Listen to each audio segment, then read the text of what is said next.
Pemirsa, selamat bergabung kembali dalam Managing the Nation with Tanri Abeng. Topik kita adalah hasil tambang untuk siapa. Sudah dijelaskan di segmen sebelumnya bahwa kekayaan alam kita berlimpah.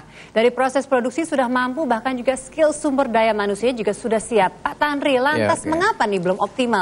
Tadi menarik bahwa Saudara Alwin sebagai pelaku ekonomi dari badan usaha milik negara tegas mengatakan saya siap. Saya tanya Pak Gubernur, bagaimana di sektor pemerintah mengenai skill? Kita bicara betul-betul skill ya, tidak hanya ijazah saja Pak Gubernur, tapi really skill bagaimana melihat dan melakukan penelitian, penelaahan dan membuat aturan. Bagaimana Pak Gubernur? Baik, Pak Tandri, ada hal yang menarik menyangkut masalah skill.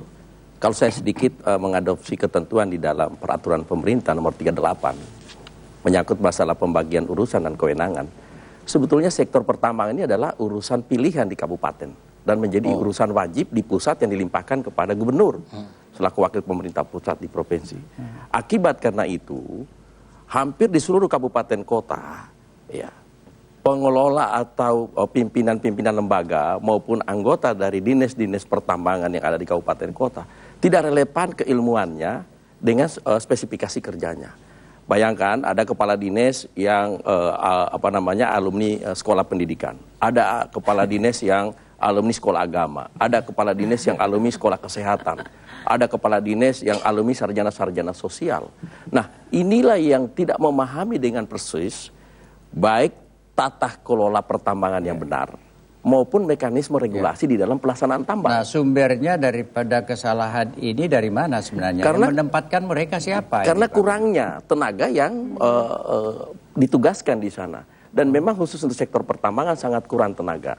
Kalau saya bisa memberikan ilustrasi secara nasional, ada 10.000 IUP yang ada di Indonesia. 10.000? Ya, ada 10.000 IUP yang ada di Indonesia sesuai dengan laporan Kementerian Lembaga SDM. Sementara tenaga yang melakukan pengawasan dan pengendalian untuk itu sangat terbatas. Pemberian kewenangan kepada gubernur yang mestinya bisa melaksanakan tugas-tugas pengendalian dan pengawasan kepada bupati tidak unjuk diberikan. Kementerian pun juga tidak melaksanakan tugas. Akibatnya para bupati dan jajarannya semena-mena di dalam penataan tambang. Disinilah kemudian menjadi kekisruhan dan tidak ada kepastian hukum di dalam pengelolaan, sehingga kadang-kadang BUMN pun yang sudah menunjukkan eksistensinya dengan baik, eksistensinya, kontribusinya, kemudian perjuangan dan usahanya untuk mengelola tambang sebaik-baiknya, telah meningkatkan nilai produksi maupun nilai tambah dari bahan baku menjadi ferronikel, bahan setengah jadi, ya, telah memberikan kontribusi kepada negara baik dalam bentuk dividen, pembayaran pajak, royalti, dan bantuan pembangunan kepada daerah. Ini seringkali disolimi akibat karena ketidakpastian dari penyelenggaraan kebijakan-kebijakan dilakukan oleh para bupati. Nah, oleh karena itu saya seringkali menilai bahwa negara lemah memberikan proteksi kepada BUMN. Sekarang berapa sih sumbangan dari seorang PT Tambang, misalnya Saudara Arwin ini kepada Pak Gubernur? Ada hal yang surprise Pak, dan ini baru terjadi di Indonesia. Ya, kontribusi PT Aneka Tambang sejak kami menjadi gubernur. Ya, kalau soal royalti, land rent, kemudian dividen dan pajak itu adalah standarisasi yang diatur dalam undang-undang. Tetapi melalui Dewan Direksi BUMN, ya, pemegang saham dan pemerintah daerah, kami menyepakati untuk BUMN memberikan kontribusi percepatan pembangunan daerah di Sulawesi Tenggara. Dan 3 tahun terakhir ini sudah hampir 300 miliar yang diberikan BUMN PT Aneka Tambang TBK kepada pemerintah provinsi, yang dananya itu kita distribusikan kembali untuk pembiayaan sekolah gratis, biaya operasional pendidikan untuk SLTA negeri dan swasta. Tapi kalau Inko kan jauh lebih besar. Dapat berapa Pak Gubernur dari Inko? Malah itu yang harus serius dipertimbangkan dan dikaji oleh pemerintah untuk segera diputus.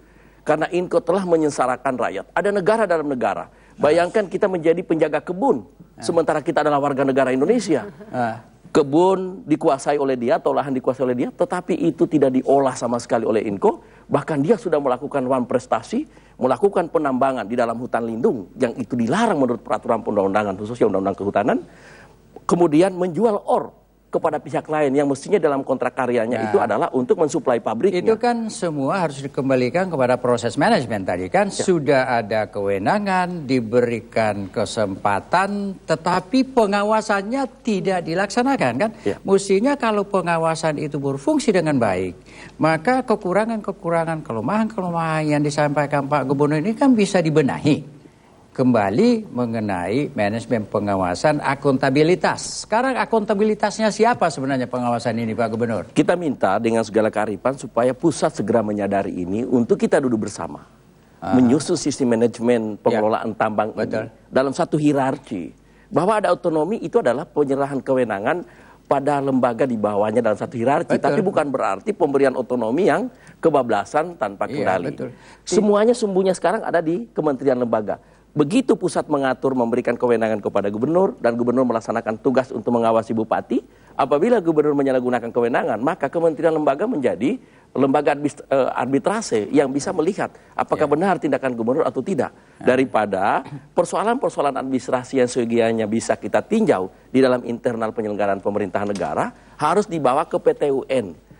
Nah, ini juga satu masalah di PT UN. Karena banyak keputusan-keputusan yang dihasilkan di PT UN yang tidak lazim menurut aturan hukum. Sebagai gubernur di dalam undang-undang juga diberikan kewenangan untuk menerbitkan IUP. Tetapi di daerah perbatasan 2 wilayah kabupaten. Gubernur menerbitkan 1 IUP di atas wilayah perbatasan 2 kabupaten. Sesuai undang-undang ini? Sesuai undang-undang. Dan sebelumnya gubernur mendapat rekomendasi dari 2 bupati. Setelah IUP itu berjalan sesuai dengan tahapan dan prosedur, dalam proses eksplorasi, tiba-tiba muncul IUP di atasnya yang dibuka oleh bupati yang pernah memberikan rekomendasi kepada gubernur. Dan IUP itu melintas wilayah, bukan lagi di wilayah hanya kabupaten yang bersangkutan, tetapi sudah masuk kabupaten lain. Yang kemudian belakangan, bupati membantah kalau IUP tersebut tidak pernah dia keluarkan. Tapi anehnya, di PT UN dimenangkan IUP itu. IUP yang kita sinyalir palsu, di PT UN dimenangkan. Saat ini kami sedang melakukan upaya hukum, kasasi ke Mahkamah Agung. Ini adalah fakta-fakta atau fenomena dari sebuah proses mafia administrasi maupun mafia penyelenggaraan pengusahaan tambang yang ada di daerah. Masih banyak lagi masalah-masalah yang memang harus ditertibkan. Dan kementerian lembaga tidak boleh menganggap hal ini sepele karena ini menyangkut masalah resources kita. Ini dahsyat. Jadi itu sebahagian besar dari jawaban mengapa kita kaya tetapi masyarakat miskin. Dan Saudara Alwin, ini banyak sekali sebenarnya peluang seperti tadi yang dikatakan Pak Gubernur. Anda sudah memiliki segala macam IUP tetapi Anda dikalahkan. Berarti Anda kurang pintar memanajemen IPTUN itu. Jadi begini, saya pikir begini. Saya mengomentari sedikit apa tadi yang disampaikan oleh Pak Gubernur bahwa skill dari daerah terutama di kabupaten itu tidak mendukung adanya pengelolaan penambangan ini dengan baik. Karena terus terang ada langkah-langkah dari kabupaten kota atau di bupati yang kira-kira melihatnya itu hanya short term. Oh iya. Jadi sesuai jabatan mereka. Jadi pemikirannya itu pendek gitu loh. Jadi mungkin hanya 3 tahun, 4 tahun gitu. Padahal kita sebagai pelaku ekonomi kan melihat potensi itu kan untuk kepentingan jangka panjang. Betul. Bagaimana kita mengolah bahan tambang itu di situ. Betul. Untuk memberikan kesejahteraan semaksimal mungkin kepada masyarakat itu secara berkesinambungan. Ya. Itu yang kita inginkan. Nah, itu yang tidak nyambung dengan... tidak nyambung ini. Jadi ada 2 masalah saya kira ini Pak Gubernur. Tadi disepakati atau dijelaskan oleh Pak Gubernur ada masalah skill.